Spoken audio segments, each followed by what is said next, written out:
जिसका नाम रामू था। रामू बहुत गरीब था। उसके पास कोई नौकरी नहीं थी। वो अपने परिवार का पालन पोषण करने के लिए बहुत मुश्किल से काम करता था।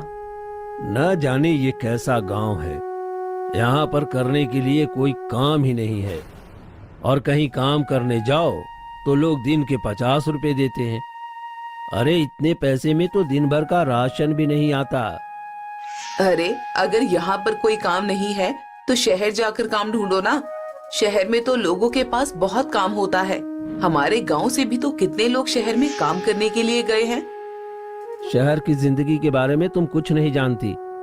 वहां पर अगर 20,000 भी कमाऊंगा ना, तो आधे से ज्यादा पैसे तो वहां किराए और खाने पीने में खर्च हो जाएंगे।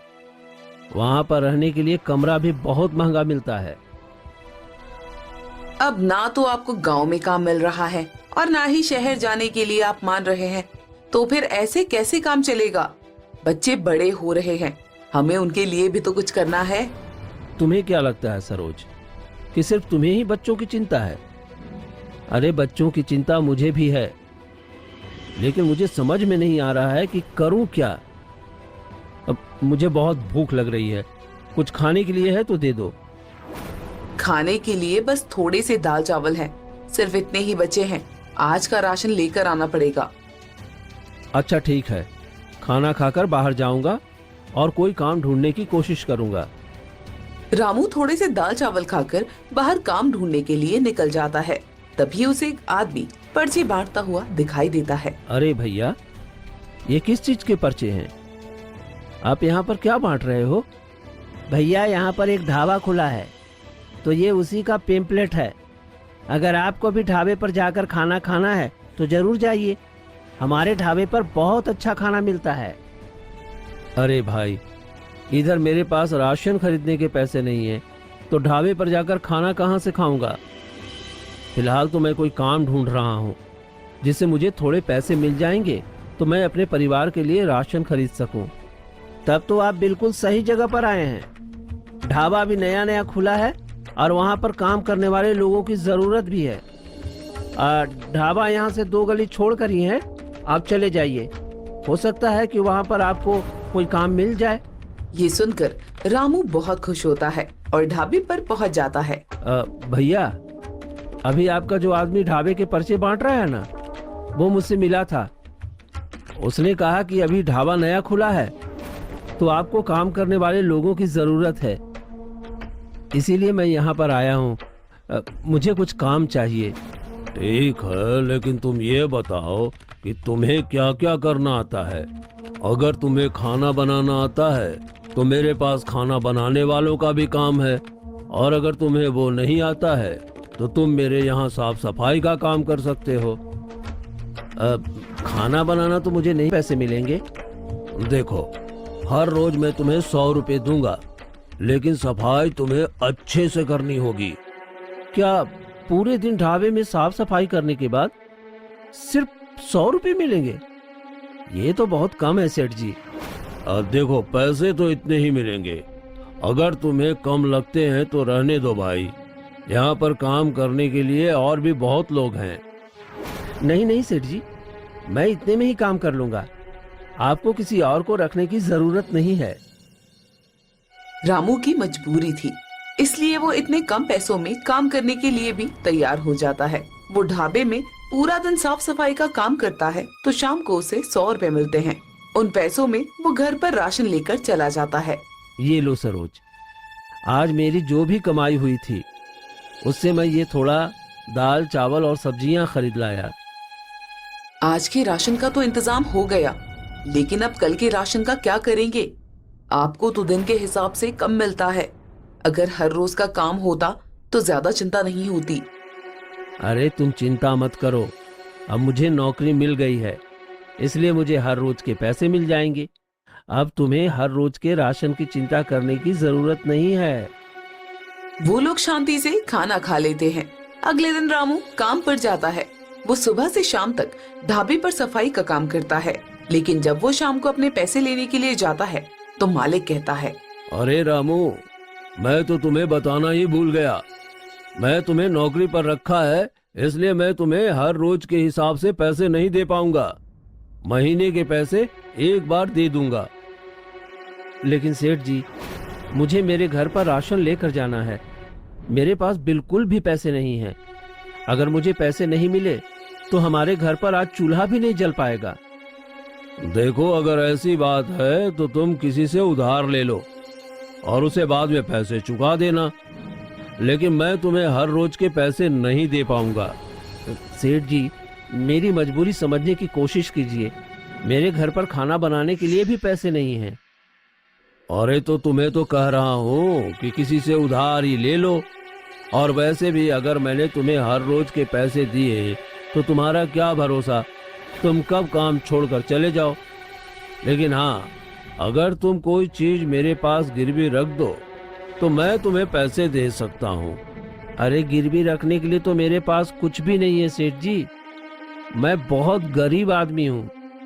अरे ये गरीबी का राग अलापना बंद करो और चुपचाप काम करो, चलो। रामू के बार बार कहने पर भी उसका मालिक उसे पैसे नहीं देता, जिस वजह से उसे गांव के ठेकेदार से पैसे उधार लेने पड़ते हैं। देखो, मैं तुम्हें पैसे उधार दे रहा हूँ, लेकिन अगर तूने मेरे पैसे सही समय पर नहीं लौटाए तो अपना घर तुझे मेरे नाम पर करना होगा। मंजूर? जी, बिल्कुल भी चिंता मत कीजिए सेठ जी। मेरी पगार मिलते ही मैं आपको आपके पैसे चुका दूंगा। रामू ठेकेदार से पैसे उधार पर लेता है। इस तरह एक महीना बीत जाता है। रामू की पगार मिलने का दिन आ जाता है। मालिक, मुझे काम करते हुए 1 महीना बीत गया।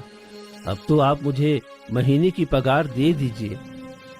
देखो, आज मेरे पास इतने पैसे नहीं हैं। तुम कल तक इंतजार करो, मैं कल तुम्हें पैसे दे दूंगा। लेकिन सेठ जी, मुझे ठेकेदार जी को पैसे देने हैं। अगर आज मैंने उनके पैसे नहीं लौटाए तो वो मेरा घर हड़प लेंगे। अरे एक दिन के लिए कोई किसी का घर थोड़ी ना हड़पता है। कुछ नहीं होगा, मैं कल तुम्हें तुम्हारे पैसे दे दूंगा। आप मेरे साथ खेल मत खेलिए सेठ जी। आपने कहा था कि महीना पूरे होते ही तुम्हें तुम्हारे पैसे मिल जाएंगे, लेकिन आप तो पैसे देने का नाम ही नहीं ले रहे हैं।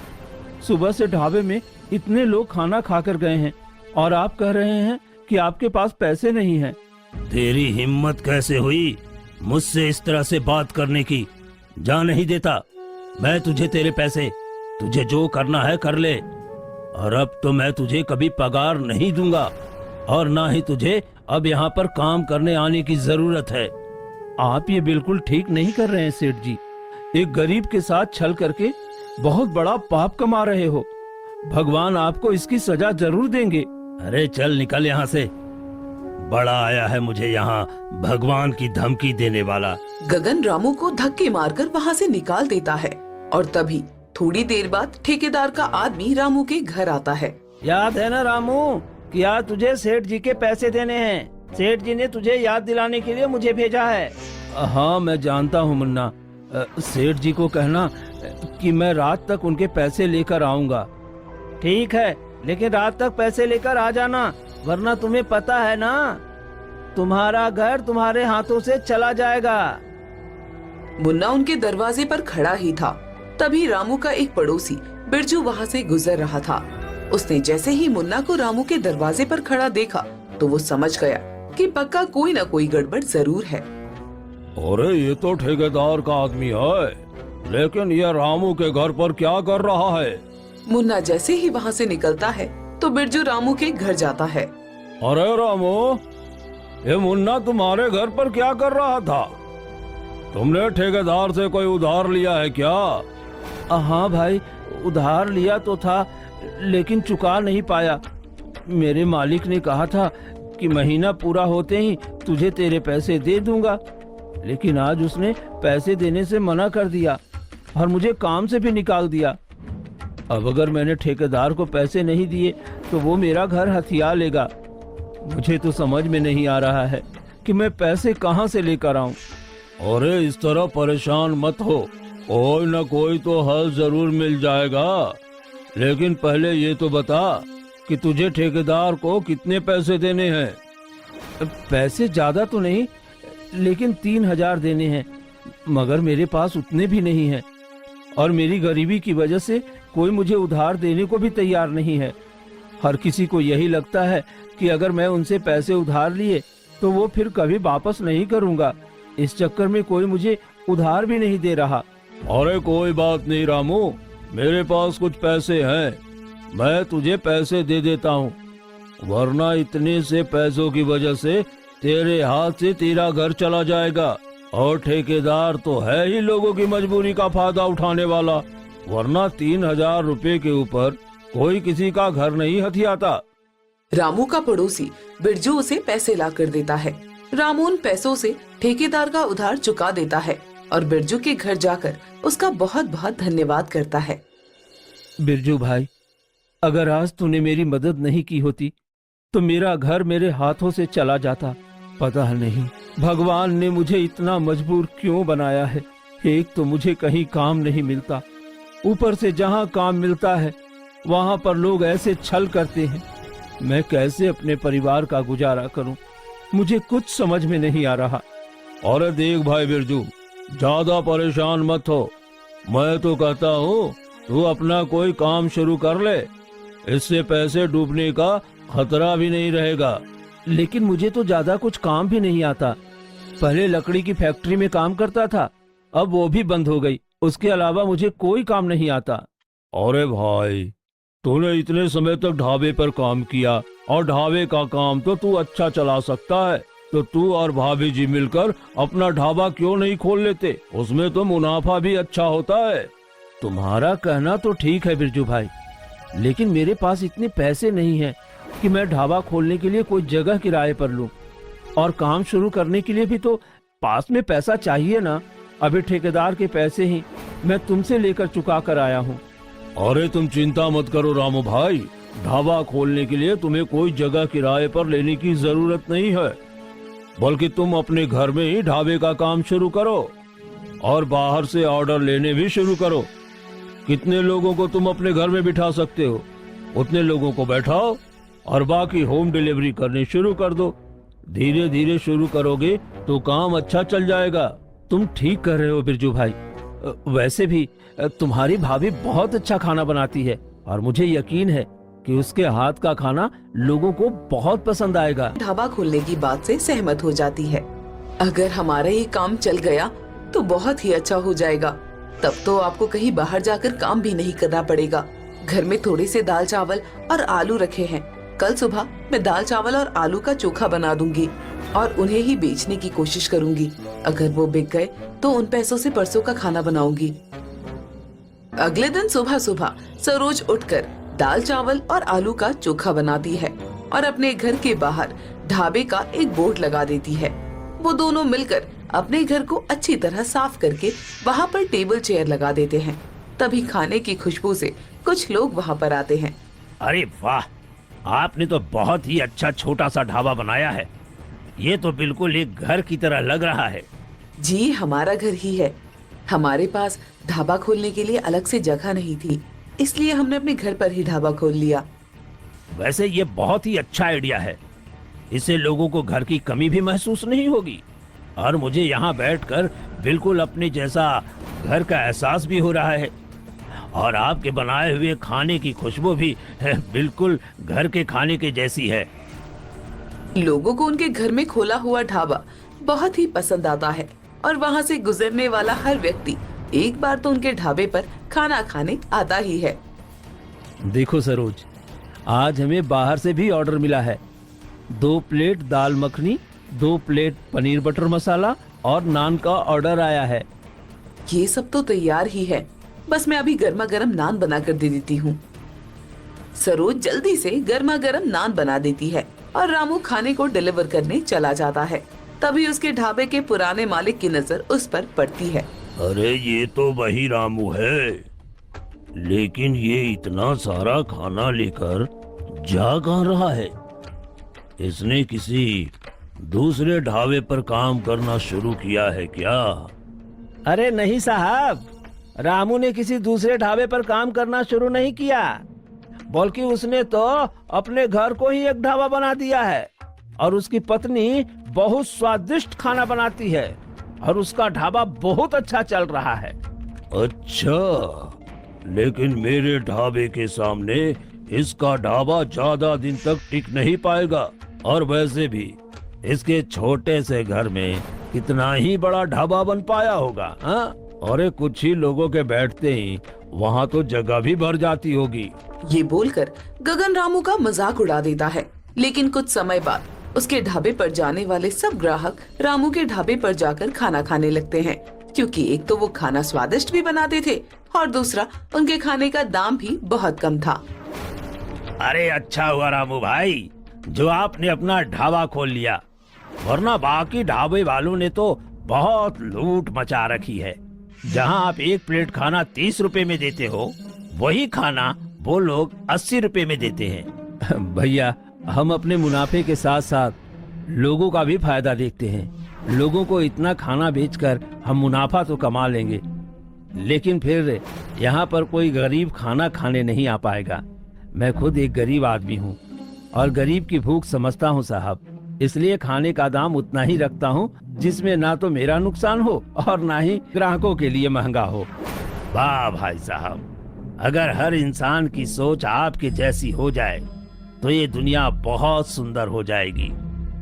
लेकिन अफसोस, हर इंसान आज के समय में केवल अपने फायदे के लिए ही सोचता है, दूसरों के लिए कोई नहीं सोचता। रामू के ढाबे के अच्छे और सस्ते खाने और उनके अच्छे व्यवहार के चलते हर कोई उनके ढाबे पर जाकर ही खाना खाता था, जिस वजह से गगन के ढाबे पर लोगों ने जाना ही बंद कर दिया, जिस वजह से उसका काम बिल्कुल ठप पड़ गया। अरे उस रामू के चक्कर में मेरा ढाबा बंद हो गया। मुझे कुछ भी करके उसका ढाबा बंद करवाना होगा, वरना मेरा काम दोबारा नहीं चल पाएगा। अरे मालिक, कुछ गुंडों को उसके पास भेजकर उसे धमकी दिलवा दो। अरे वो इतना डरपोक है कि डरकर ही काम बंद कर देगा। गगन को छोटू की बात में दम लगता है और वो कुछ गुंडों को पैसे देकर गगन के पास भेज देते हैं। अरे ओ शाणे, चल हफ्ता निकाल। माफ करना सर, लेकिन हमारे यहाँ ऐसी कोई डिश नहीं मिलती। अरे ओए, खुद को ज्यादा समझता है क्या? हाँ? अरे हफ्ते का मतलब हमारा हफ्ता दे। 20,000 रुपए चाहिए हमें। हाँ, और अगर तूने हमें वो पैसे नहीं दिए तो तेरा पूरा घर तोड़ दूंगा, क्या समझे? अरे ऐसे कैसे तुम मेरा ढाबा तोड़ दोगे? दादागिरी है क्या? और दादागिरी तो हमने अब तक तुझे दिखाई ही नहीं। अच्छा चल, हमें हफ्ता मत दे, लेकिन कल से तेरा ये ढाबा खुलना नहीं चाहिए, क्या समझे? अगर ये ढाबा खुल गया तो तेरा हम जो हाल करेंगे ना, वो तो सपने में भी नहीं सोच सकता। इसलिए कल ढाबा खोलने से पहले अच्छी तरह सोच लेना, क्या समझा? वो गुंडे रामू को धमकी देकर चले जाते हैं।